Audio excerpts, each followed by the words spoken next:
ada beberapa hal yang perlu saya sampaikan terkait dengan petani garam di Pamekasan. Yang pertama, potensi lahan garam di Kabupaten Pamekasan sebesar 2096,5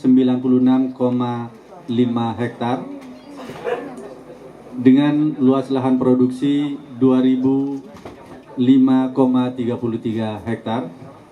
Jumlah petambak garam di Kabupaten Pamekasan sebanyak 3.027 orang, di mana 1.462 orang diantaranya telah tergabung di dalam 170 kelompok usaha garam rakyat yang tersebar di 15 desa, 13 kecamatan di Kabupaten Pamekasan.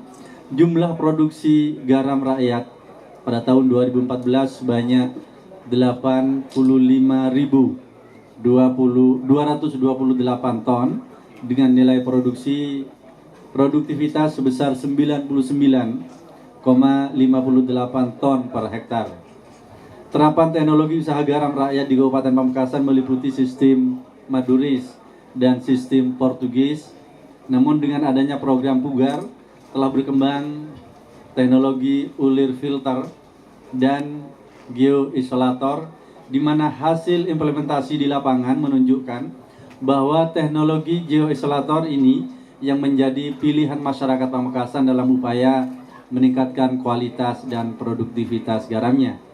Tahun ini kami mendapatkan program Pugar berupa bantuan geoisolator untuk luasan 436,9 hektar bagi 35 pugar yang sampai saat ini realisasinya sudah mencapai 90%.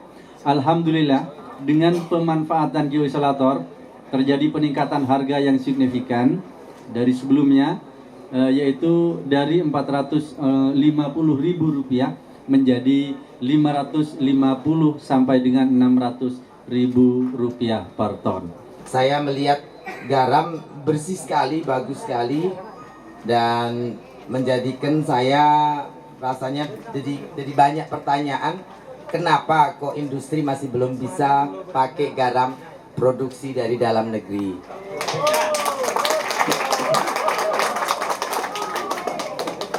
Saya percaya bahwa dengan teknologi kita bisa beli, bukan tidak bisa beli. Uang sekarang ada.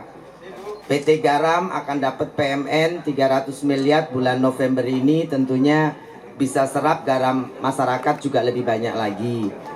Dan kalau lihat begini, saya tidak tahu garam industri, mungkin saya harus datang ke tempat PT Asahi atau apa untuk melihat garam yang mereka pakai itu seperti apa. Penasaran Pak saya, karena kalau lihat begini bersih sekali. Selama ini saya biasanya beli garam untuk mandi aja Pak, yang banyak. Biasanya selain dapur biasanya anak-anak yang belanja, saya cari garam mandi, sama bersihnya, tidak beda. Jadi saya pikir udah sangat bagus. Dan KKP tetap komitmen kementerian kita untuk membantu pemberdayaan yang lebih baik lagi kepada para petani untuk menghasilkan produksi garam yang lebih baik lagi. Pokoknya apa yang mereka minta kita coba penuhi. Bahwa sebetulnya kebutuhan garam impor itu kalau saya lihat hanya 1.100.000 saja. Jadi tidak boleh impor sampai 1,5 juta atau bahkan 2 juta ton. Dan PT Garam mungkin juga asosiasi petani kan bisa juga mulai memikirkan untuk membuat refinery. Juga koperasi atau apa, kita gotong royong lah. Dinas provinsi, dinas kabupaten, asosiasi petani, coba hitung kalau kita mau investasi untuk refinery farmasi, misalnya garam farmasi kan bisa jadi 4.000 ya harganya, Rp4.000. Kemudian kalau bisa untuk garam yang 12.000 apa Pak? $1 harga untuk apa itu? Untuk Coca-Cola. Nah kalau kita bisa produksi kualitas itu kan harganya luar biasa. Nah itu bagaimana caranya, juga kita panggil kawan-kawan dari marketing. Mungkin untuk garam-garam mandi, setahu saya beli garam mandi satu cepu aja udah 100.000 Pak. Hanya karena kemasannya saja bagus. Saya pikir ya bikin kemasan yang cantik, masukkan ke supermarket gitu kan, Mbak. Kita harus berjuang, nggak mungkin semua apa kelebihan harga baik apa kalau kita tidak berjuang tidak akan dapat. Satu, memperbaiki kualitas itu harus. KKP akan anggarkan kira-kira mungkin tiap tahun kalau bisa terserap. Tahun ini berapa, Pak? 160 miliar. 160 miliar untuk geoisolator tadi. Tentu tidak semua untuk orang Pamekasan karena petani garamnya banyak. Kita bagi untuk 40 sentra garam. Jadi mungkin dibagi 40 160 4 miliaran per sentra. Jadi ini kira-kira yang akan kita lakukan setiap tahun. Mudah-mudahan anggaran kita tidak dikurangin oleh departemen keuangan sehingga kita bisa terus-menerus memberikan bantuan geoisolator. Akan tetapi yang terpenting adalah bahwa kita harus mau gotong royong dan sama-sama untuk memperbaiki kualitas garam kita supaya mereka nggak bisa salahin lagi. Kalau garam kita jelek, coklat, bau, kemudian basah, memang ya kita mau omong apa. Tapi kalau kualitas kita sudah begini, masa ya mereka masih beralasan tidak bisa pakai. Saya sih pikir sedikit mengada-ada. Jadi saya berharap nanti kita mungkin duduk bersama lagi. Saya penasaran betul Pak, ini kalau kita bisa cek di luar negeri juga nggak apa-apa. Mungkin kita bawa ke Singapura gitu Pak. Cari laboratorium independen. Ya kenapa tidak, kita bawa aja ke Eropa, ke Singapura, kemana saja. 3-4 laboratorium Pak Sekjen. Tolong lakukan. Kita bawa 100 kilo garam begini, apa yang tidak bisa pakai. Kemudian minta dari Asahi garam mereka.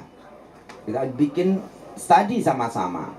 Apa kekurangan dan kelebihannya. Kalau cuma omong tidak, tanpa bukti nyata dan cuma satu yang mengetes kan. Ya di Indonesia ini apa saja bisa dibikin Pak.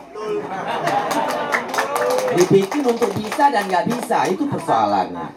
Kalau dibikin untuk bisa semua ya nggak apa-apa. Persoalannya mereka bisa bikin untuk bisa dan tidak bisa. Nah ini yang tidak boleh ada. Bukan kita sudon, tetapi kita harus memperjuangkan sampai apapun yang bisa kita lakukan untuk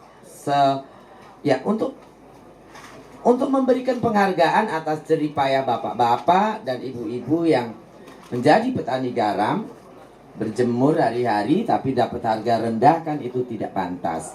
Jadi itu kira-kira yang bisa saya sampaikan. Saya sudah sampaikan kepada Presiden, dan Presiden saya dengar sudah memberikan arahan tentang tim bersama gabungan antara KKP, perdagangan dan perindustrian, dan harus selesai Desember ini. Tanggal 15 Desember tim ini sudah harus terbentuk. Jadi mudah-mudahan kita bisa ikut menentukan Mbak. Kira-kira seperti itu Pak Bupati dan masyarakat. Terima kasih.